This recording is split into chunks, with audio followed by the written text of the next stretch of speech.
Assalamualaikum warahmatullahi wabarakatuh. Bismillah, alhamdulillah, wa syukurillah ala kulli ni'matillah. La haula wa la quwata illa billahil adil azim. Pada pertemuan kedua kali ini saya akan menjelaskan sedikit yaitu tentang makna dari surat An-Nisa ayat 59, Al-Maidah ayat 48 dan surat At-Taubah ayat 105, yang dimana menjelaskan tentang taat pada aturan, kompetisi dalam kebaikan, dan etos kerja.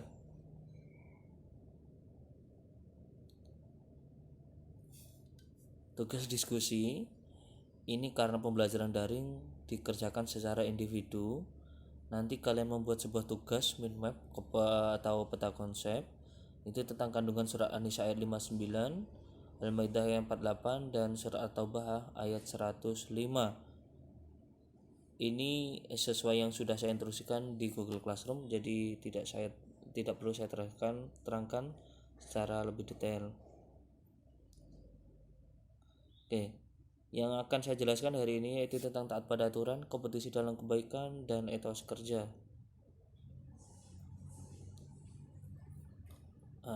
Ini pengertian pertama yaitu taat pada aturan. Apa yang dimaksud dengan taat? Yaitu senantiasa tunduk kepada Tuhan, kepada pemerintah, kepada para nabi, dan lain sebagainya. Kemudian pengertian kompetisi dalam kebaikan, kompetisi itu artinya persaingan. Sedangkan pengertian etos kerja yaitu moral atau etika. Jadi etos kerja adalah moral atau etika dalam kerja. Selanjutnya masuk intinya yaitu makna surah An-Nisa ayat 59, Al-Maidah ayat 48, dan surat At-Taubah ayat 105.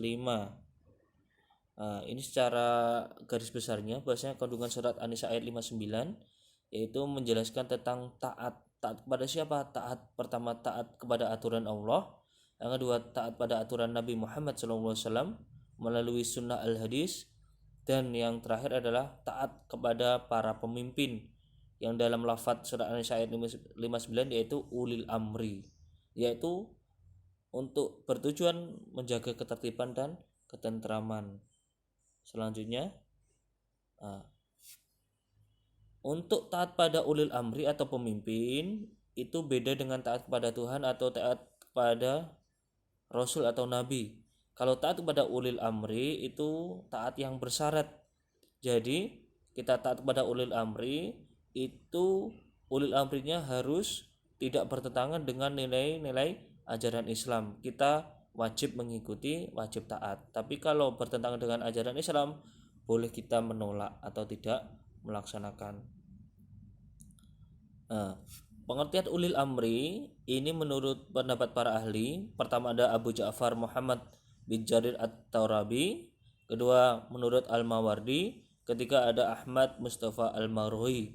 Ini kalian bisa melihat di modul buku paket kelas 10 kelas 11 PAI yang sudah saya sediakan di Google Classroom. Sekarang kandungan surat Al-Maidah ayat 48.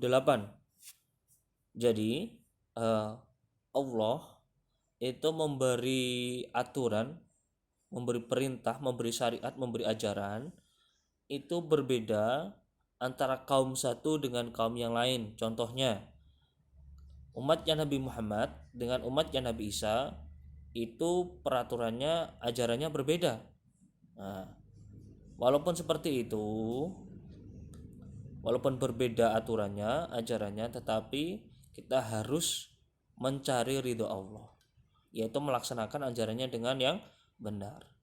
Makanya harus kita dianjurkan untuk melaksanakan kompetisi dalam kebaikan yang dalam surat Al-Maidah lafadznya adalah fastabiqul khairat. Lanjut.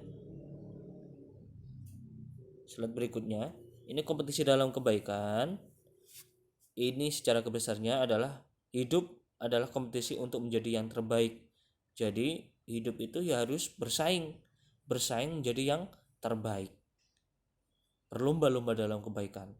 Kalau sudah berlomba-lomba dalam kebaikan, tujuannya yaitu mencari ridho Allah dalam bentuk ibadah apapun, ya ibadah sholat, ibadah sedekah dan lain sebagainya. Kenapa tahu kita kok disuruh untuk berlomba-lomba dalam kebaikan? Alasannya satu, itu harus segera dilakukan agar nggak molor-molor. Kedua, saling memotivasi dan tolong menolong kepada sesama manusia, sesama muslim. Ketiga, kegiatan kebaikan didukung dengan kesungguhan. Ini. Kemudian slide berikutnya, ini sekarang kandungan surat At-Taubah ayat 105, yaitu Allah itu memerintahkan kepada manusia ini juga harus bekerja, beraktivitas dengan tujuan untuk memenuhi kebutuhan hidupnya. Jadi jangan tanpa aktivitas alias nganggur ya. Jadi harus bekerja dengan syarat harus bekerja dengan yang baik atau bekerja dengan amal soleh ya, dan diniati ibadah tentunya. Lah, sekarang etos kerja. Lah, hidup itu harus bekerja. Kalau sudah bekerja didukung dengan roh spirit atau spiritual melalui diniatkan dengan ibadah. Nah, kalau sudah sesuai ibadah berarti sesuai dengan yang diperintahkan dalam Al-Qur'an, melakukan amal sebanyak-banyaknya. Ini problemnya lah, banyak sekali ini problem. Ini ada gambar, ini ada orang yang manggul karung, ini ada orang yang meminta. Berarti ini bertentangan dengan surat An-Nisa, surat Al-Maidah dan surat Taubah yang sudah saya jelaskan tadi. Maka hal ini harus dihindari dan jangan sampai dilakukan. Mungkin sekian video yang saya berikan. Nanti bisa lebih difahami dengan membaca buku paket kelas 11 agama Islam. Terima kasih, saya akhiri. Wassalamualaikum warahmatullahi wabarakatuh.